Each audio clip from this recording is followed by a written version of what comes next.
Assalamualaikum warahmatullahi wabarakatuh. Perkenalkan, nama saya Alifia Febrianti dari kelompok 6. Di sini saya akan membahas materi tentang teori tingkah laku konsumen, analisa kepuasan kurva sama. Kelompok kami beranggotakan Irfan Maulana, kemudian Ramadana Yogi, dan saya sendiri Alifia Febrianti.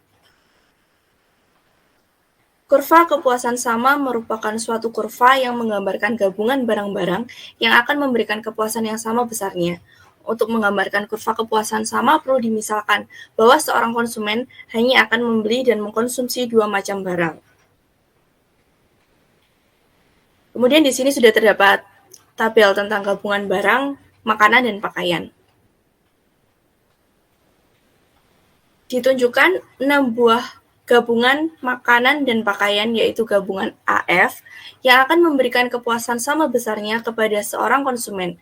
Artinya, kepuasan yang diperoleh konsumen jika mengkonsumsi 10 makanan dan 2 pakaian, gabungan A, itu sama saja dengan jika konsumen tersebut mengkonsumsi 7 makanan dan 3 pakaian, gabungan B, 5 makanan dan 4 pakaian, gabungan C, atau gabungan makanan dan pakaian lainnya yang terdapat dalam tabel. Karena memberikan kepuasan yang sama besarnya, maka dikatakan konsumen bersikap indifference, yaitu sikap tak acuh dalam membuat pilihan. Dalam bahasa Inggris, analisis ini dinamakan indifference curve analysis. Kepuasan kurva sama jika gabungan AF dibuat titik-titik, maka menggambarkan hubungan dan diperoleh seperti kurva sebagai berikut.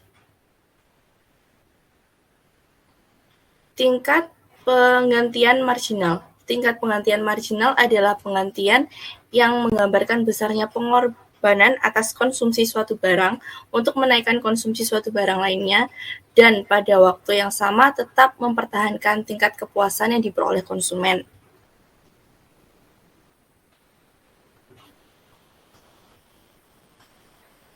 Kemudian tabel tingkat penggantian marginal. Gabungan makanan A, pakaian, tingkat penggantian marginal, dan pakaian. Akibat dari tingkat penggantian marginal yang semakin kecil, maka kurva kepuasan sama semakin lama semakin kurang. Kecondongannya atau bentuk kurva kepuasan sama adalah cekung ke titik 0. Kemudian di sini sudah disediakan tentang peta kurva kepuasan sama.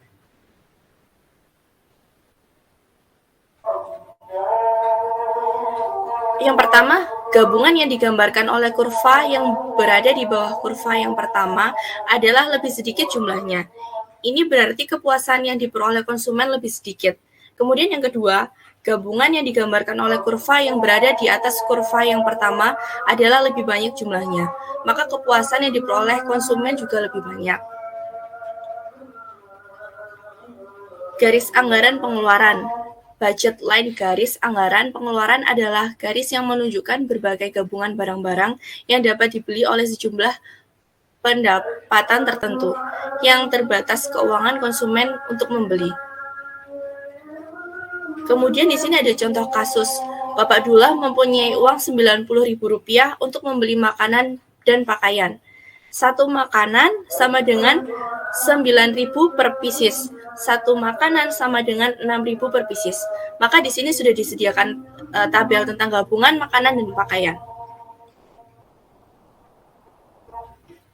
Kemudian di sini juga sudah disediakan tentang garis anggaran pengeluaran tentang makanan dan pakaian. Terima kasih, sekian yang bisa saya sampaikan. Lebih dan kurangnya saya mohon maaf. Wassalamualaikum warahmatullahi wabarakatuh.